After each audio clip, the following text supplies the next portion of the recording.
Baiklah, kita sekarang mulai belajar lanjutan dari video sebelumnya, yaitu tentang garis pengaruh rangka utama sebuah jembatan. Silakan didengarkan, dimengerti, semoga bermanfaat. Ini adalah sebuah rangka utama dari sebuah jembatan, di mana kita akan mencoba menghitung atau menggambarkan garis pengaruh dua buah batang saja. Nanti selanjutnya bisa dilakukan sendiri dengan contoh yang ini. Ini adalah garis pengaruh untuk elemen batang rangka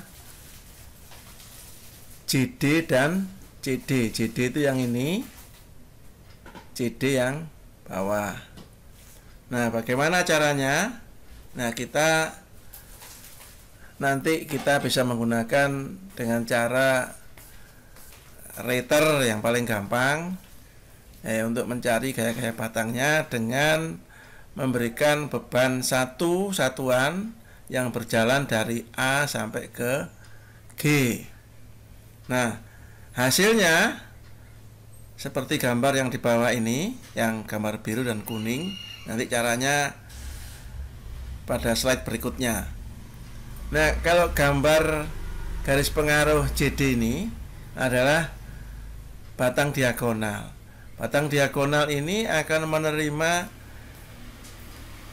gaya tekan dan suatu saat menjadi tarik. Nah, ini buktinya kalau kita gambarkan garis pengaruhnya seperti ini. Pada saat satu satuan beban ini bekerja di A sampai ke J, ya, sampai ke J, dia mengalami tekan. Tapi begitu dia sudah melewati J sampai ke G, dia akan mengalami tarik. Nah, ini bedanya dengan elemen batang yang atas atau yang bawah. Kalau yang atas atau yang bawah, ini contohnya yang bawah. Yang bawah yang warna kuning ini tidak ada peralihan tanda. Jadi kalau satu satuan itu berjalan dari A sampai G, maka gaya batang CD itu akan mengalami keseluruhannya adalah tarik. Nah, beda dengan yang JD. Demikian juga kalau ada gambar batang vertikal juga demikian. Batang vertikal ini juga sama dengan batang diagonal, dia akan ada peralihan, nanti tekan menjadi tarik atau tarik menjadi tekan. Nah, kemudian bagaimana kita meletakkan bebannya? Pada video sebelumnya, karena yang berjalan itu adalah beban VKIL, ini belum diganti, harusnya VBGT ya. Di sini sebetulnya kalau yang peraturan SNI sekarang namanya KIL ini sudah diganti BGT. Nah, untuk beban V yang berasal dari beban merata BTR ya, maka bebannya tidak berjalan-jalan, maka beban V itu akan bekerja pada titik A, B, C, D, E, F, dan G. Gambarnya seperti ini, ya. Di sini juga seperti ini, ada V per 2 karena dia setengah lambda. Ini ada V, ini ada V per 2 di sini juga. Nah, cuma meletakkannya, menghitungnya, gaya batangnya itu kan besarnya gaya yang bekerja dikalikan tinggi daripada nilai garis pengaruh ini. Kalau yang di sini juga dikalikan tinggi dari nilai garis pengaruh yang ada di titik ini. Nah, untuk gaya batang JD, karena maksimumnya ada dari titik C dan titik D, maka VBGT atau VKIL ini diletakkan pada puncaknya, di puncak sini atau puncak sini. Nah, di sini memang saya bedakan warnanya, yang hijau dan yang kuning. Oleh karena itu, karena gaya batang JD ini mengalami tekan dan tarik, maka kita harus meletakkan beban itu, yang tekan kita letakkan di antara A sampai dengan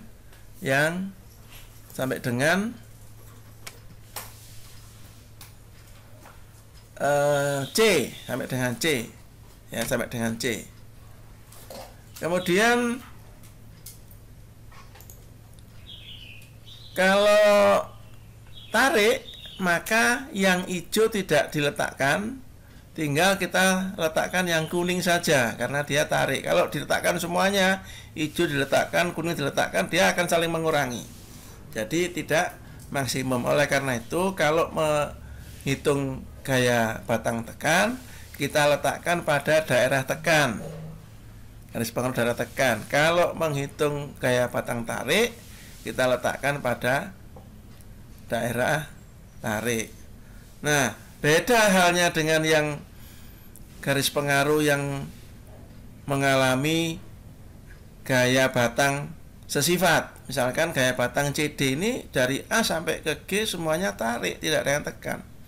Maka gaya V tadi harus diletakkan semua nih, tidak ada yang milih-milih seperti yang atas. Jadi diletakkan semuanya, kemudian ini dikalikan 0, ini dikalikan tingginya ini dikalikan tingginya ini, dan seterusnya. Nah, di sini perlu dilihat ada potongan, ya, ada potongan.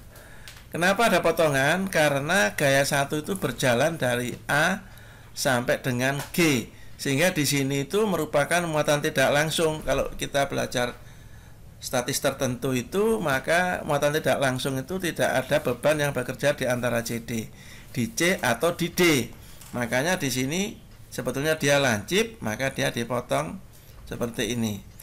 Nah, nanti kita berikan contoh bagaimana menggambarkan garis pengaruh. Nanti selanjutnya kalian bisa menghitung sendiri dengan cara yang sama.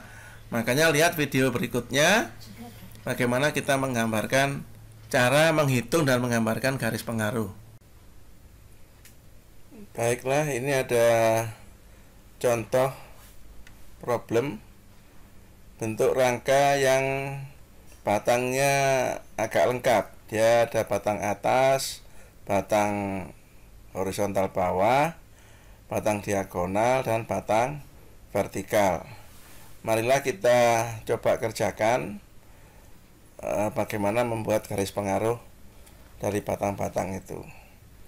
Nah, ini yang akan kita cari adalah gambar garis pengaruh A2, D3, V3, dan B3. Nah, untuk mencari garis pengaruh ini, maka kita mulai dengan menggambar garis pengaruh RA. Garis pengaruh RA ini adalah garis pengaruh untuk tumpuan A, di mana apabila satu satuan itu bekerja di A, maka RA1. Satu satuan bekerja di B, RA-nya menjadi 0. Demikian juga yang RB.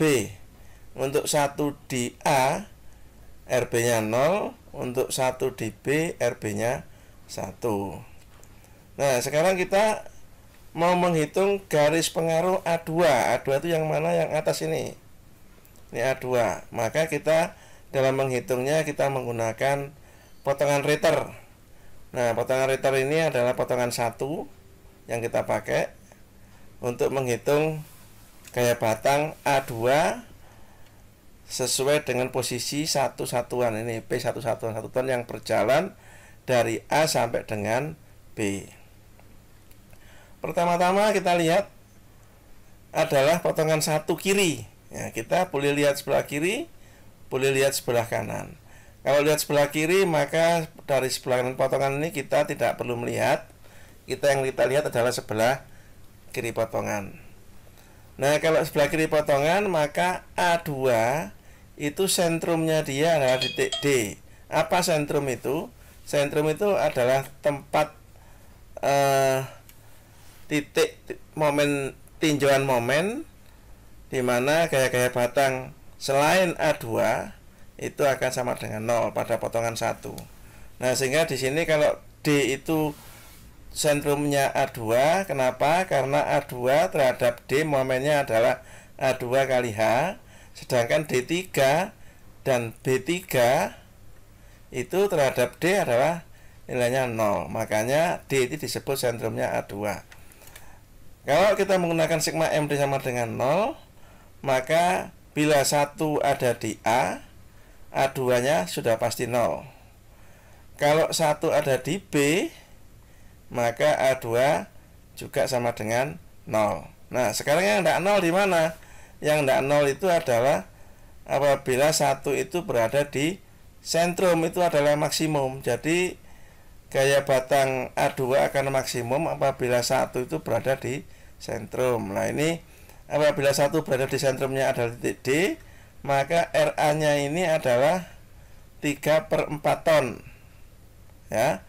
Kemudian sigma MD tadi, maka RA kali 2 lambda, ya, RA kali 2 lambda ini adalah 2 lambda ditambah A2 kalikan H, ya, sama-sama positif, putar ke kanan momennya sama dengan 0, sehingga A2 sama dengan minus RA kali 2 lambda dibagi H. Kalau tandanya berlawanan dengan pemisahan tadi, kita tarik ke kanan, ternyata dia negatif, jadi dia ke kiri. Kalau dia ke kiri, maka dia akan menekan titik simpulnya. Artinya bahwa gaya A2 adalah tekan sebesar 3/2 kali lambda dibagi dengan H. Nah, kalau kita gambar 3/2 itu ada di mana? Ada di puncaknya ini.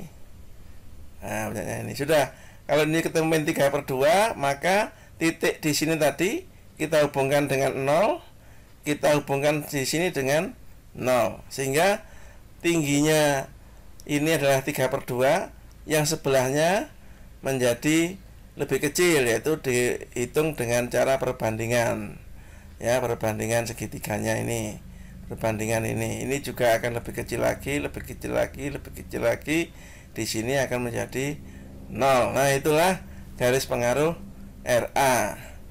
Nah, berikutnya kalau kita mau cek garis pengaruh yang sebelah tadi ini, min 5/4 itu dari mana? Nah, kalau kita lihat min 5/4 itu dari sini. Apabila 1 ton ada di E, maka RA-nya sama dengan 5/8. Ya. RA-nya 5/8. Maka sigma M D sama dengan 0, maka RA dikalikan 2 lambda, A2 dikalikan H, satunya tidak ikut. Kalau yang tadi di sini, ini, nah, di sini ya,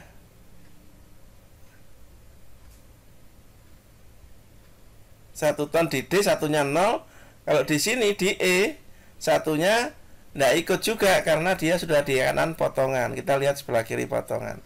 Sehingga RA kali 2 lambda plus A2 kali H sama dengan 0.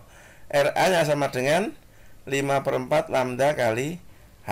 Nah, itulah makanya di sini tadi terdapat angka 5/4 H. Di sini juga bisa dihitung lagi, sama saja. Cuman kita akan lebih gampang kalau kita menghitung dengan cara perbandingan pada segitiga ini, ya, perbandingan garis-garis ini.